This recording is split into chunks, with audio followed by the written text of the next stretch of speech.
times are hard. I don't need to tell you, anywhere you turn, the world is going crazy. Back home in Nigeria, people are going through some of the worst times they've ever been through in the past couple of years. The thing about Nigeria is that just when you think it can't get any worse, they always find a way to make it worse, make it harder for people. So many things are going on in Nigeria. There's no lights, fuel queues, scarcity of naira. You can imagine that the money that everyday Nigerians use to live their lives and make a living and survive has become scarce, and people are demonstrating all over the place. Here in the UK, people are complaining about a rising cost of living, increasing crime rates, and so many other things. And a lot of people are just finding it hard to stay on track, stay focused, stay inspired.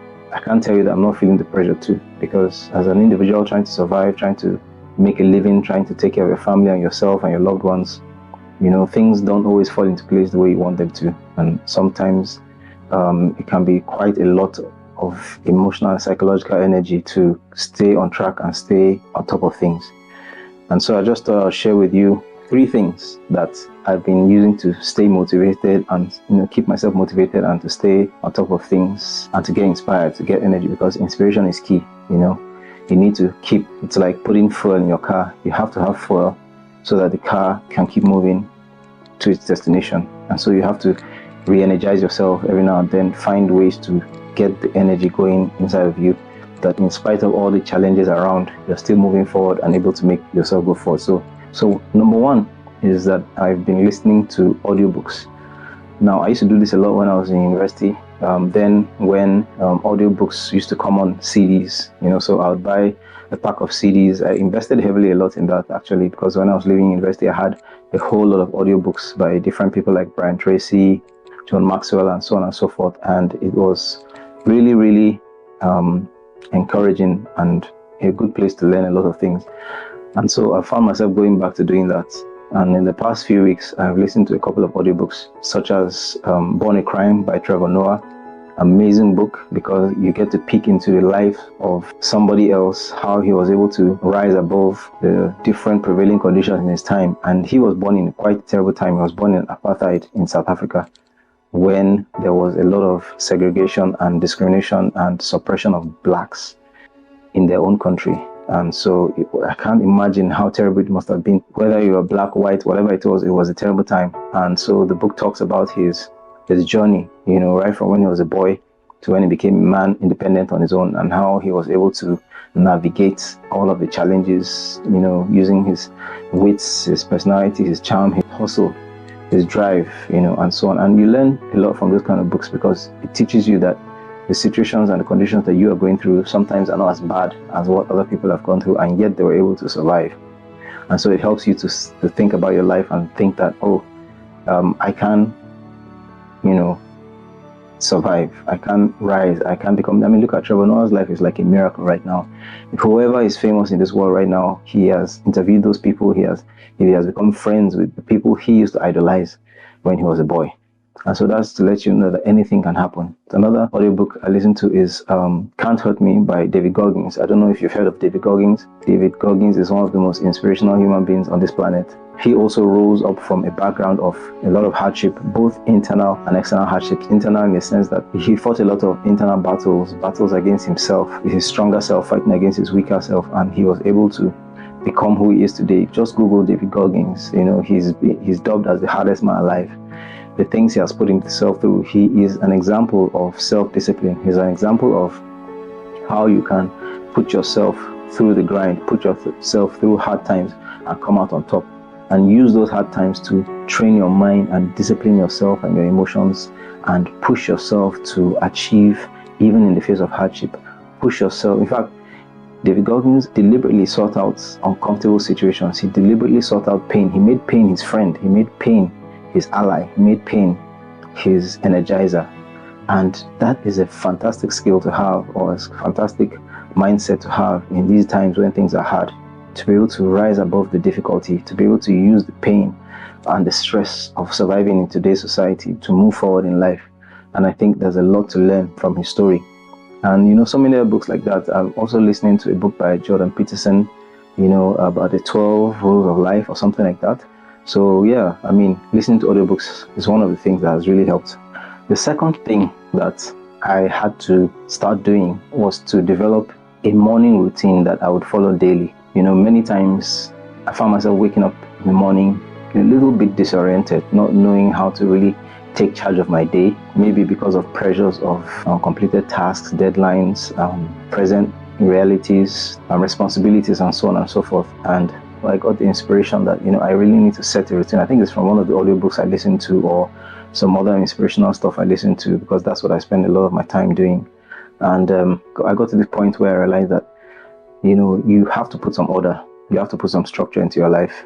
When everything seems to be going haywire, when everything seems chaotic, you have to be able to take charge of your internal environment, your motivation. And it's not just about having to go about doing your daily tasks. This is more about you taking charge and deciding that this is how I'm going to start my day.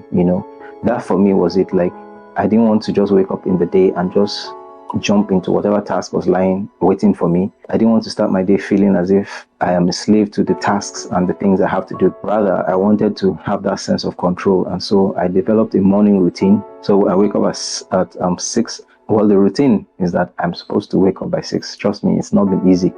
I'm not a morning person, so waking up early in the morning, starting my day. I used to be an early morning person when I was in university, but nowadays it's so difficult for me to get up. I'm more alive at night. I'm actually shooting this video right now. It's past 12 midnight. So yeah, I get more inspired, I get more energy to do the things I love to do at night when everybody's asleep. And so because of that, the price I have to pay is that I wake up late in the day, and then I start my day quite reluctantly.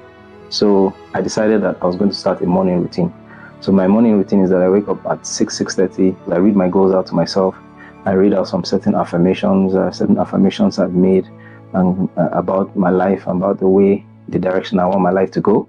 And then I do some stretches, stretch my muscles, stretch my joints.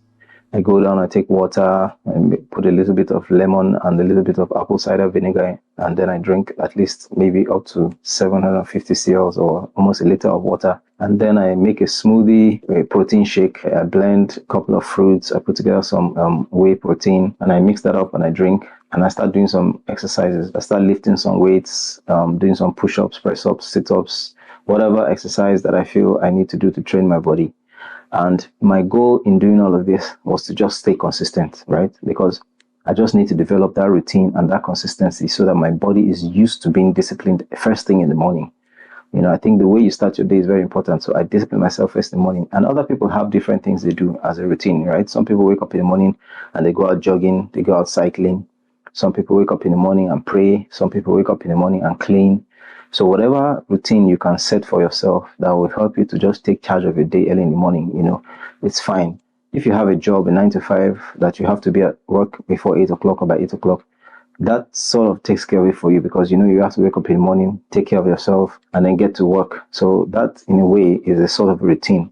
But if you're finding yourself struggling, even if you have a 9 to 5 job and you find yourself struggling to have that early morning motivation, that energy, it might be helpful to set up a routine for yourself, something that is unique to you, something that inspires you, something that takes care of your mental, spiritual, physical parts of your being. Spiritual, you could start by praying. Mental, you can start by making some confessions, or reading some things to yourself, reading a book, and then physical, do some exercises. So that kind of routine kind of helps you to take charge and will inspire you, so that in these tough times that we're living in, you have something to fall back on, and sometimes it just takes your mind off things, right? When you just fix your mind on the routine you're supposed to do, it takes your mind off all the worries, it takes your mind off all the stress, because waking up in the morning, if you don't take charge, different kind of thoughts are going to pop into your head. How am I going to get naira today? How am I going to get money today?